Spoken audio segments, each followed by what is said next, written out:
I played professional sport in England. I spent a lot of time there.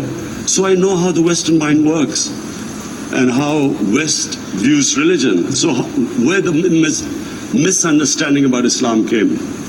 And one of the reasons it caused Islamophobia. That was, in 1989, this book was published, maligning, insulting, ridiculing our Prophet Muhammad sallallahu alaihi wasallam.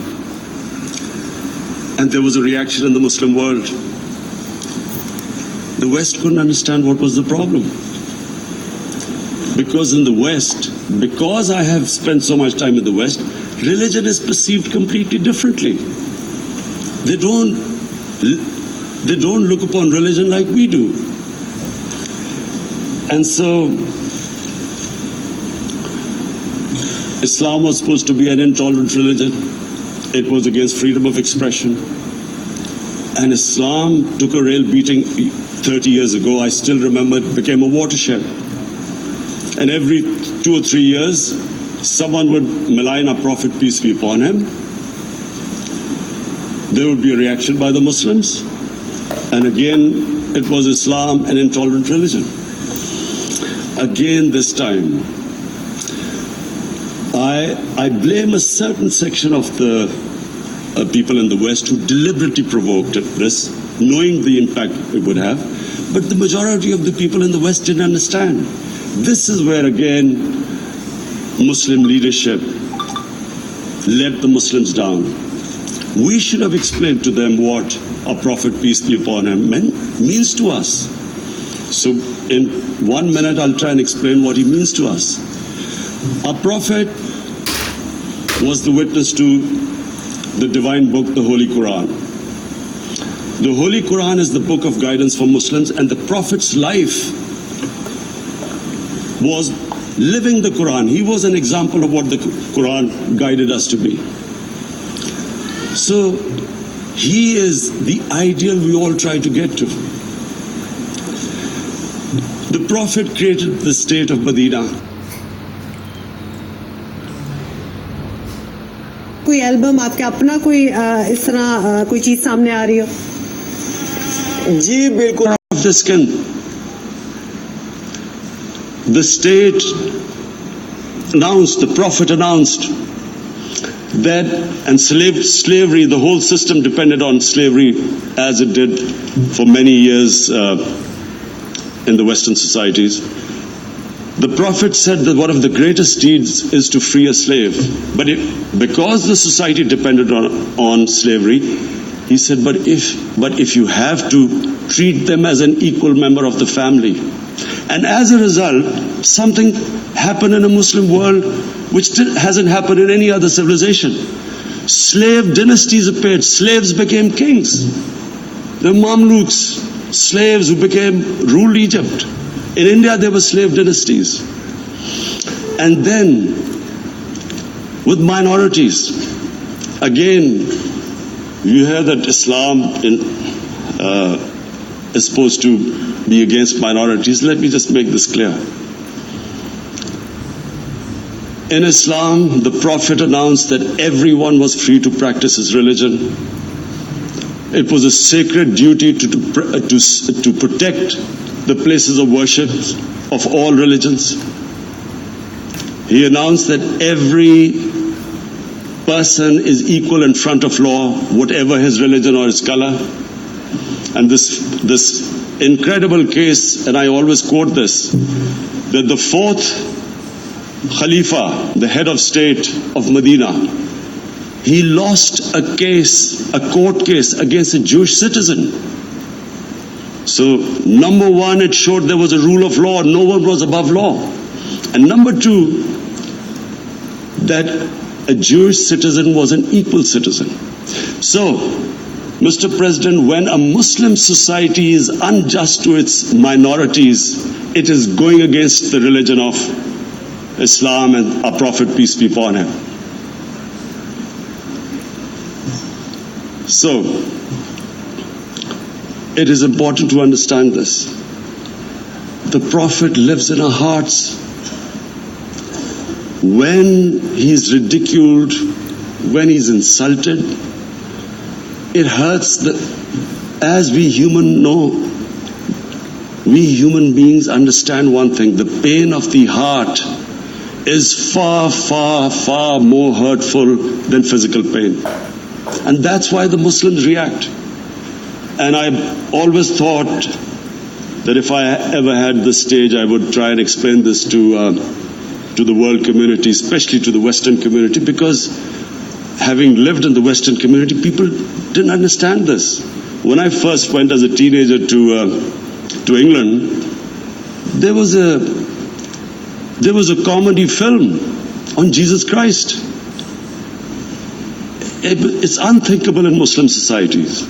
So we need to explain that, look, in a human community, we must be sensitive to what causes pain to other human beings. We have, in the Western society, and quite rightly, the Holocaust is treated with sensitivity because it gives the Jewish community pain. That's all we ask. That do not use freedom of speech to cause us pain by insulting our holy prophet. That's all we want.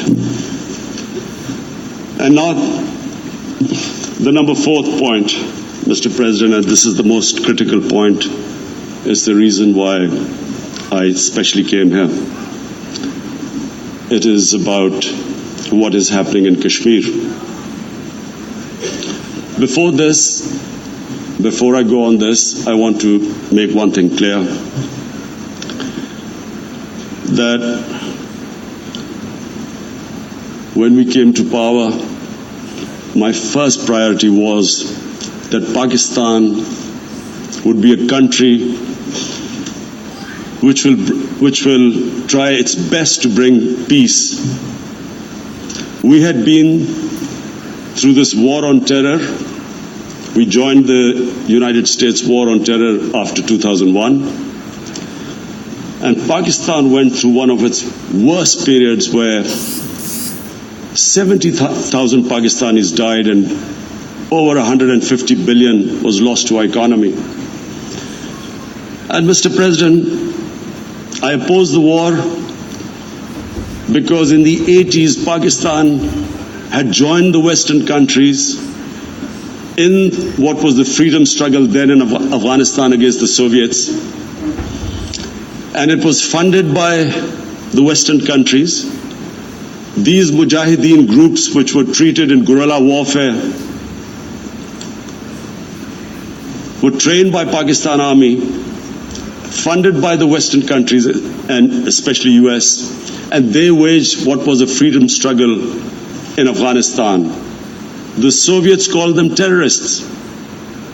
We called them freedom fighters. 1989, the Soviets retreated. The Americans packed up and left. Pakistan was left with these groups. Come 9/11, Pakistan joined the United States in this war on terror. And now our government was supposed to, the reason why I opposed joining this war, because here we had indoctrinated them in jihad, meaning freedom struggle against foreign occupation. Now, because we had joined the US and the US had occupied Afghanistan, now we were supposed to tell them that no, this is not freedom struggle and jihad, it's terrorism. So that's why I tried to tell then government that, stay neutral because you will have leverage over them. You will be able to control them. But if you join them, you become collaborators and they will attack you, which is what happened. They turned against us. We went through a nightmare. 70,000 people killed in a war we had nothing to do with. No Pakistani was involved in 9/11. Taliban were in Afghanistan. Al-Qaeda was in Afghanistan. What had we to do with it? 70,000 Pakistanis died. So when we came to power, we decided that we would dismantle what was left of these groups. And this decision was taken not just by us, but by all the political parties in Pakistan. Unfortunately, they didn't implement it. So we came to power, we decided to implement it, and we dismantled whatever was left of the groups. And I know that India keeps accusing us that there are these groups there. I would like the United Nations to send observers, see for themselves what we've done. No Pakistani government would have dared to do this because it would have created strife. But we decided that there would be no militant organizations in Pakistan. So I need to give you this background and to what I'm going to say later on. And secondly, we started mending fences. I invited the Afghan president. We developed a relationship with Afghanistan. We had problems with Iran. We mended fences there. And then India. Now let me just give you a little background about my relationship with India. Because of cricket, and cricket being it's a passion in the subcontinent, I had great following in India. I have friends in India, and I loved going to India. So immediately, when my party came to power, the first thing we did was to immediately reach out to India.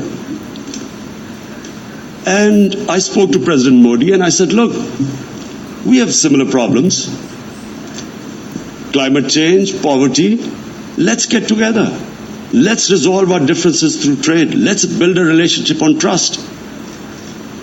Prime Minister Modi told me that, there were terrorist attacks from Pakistan.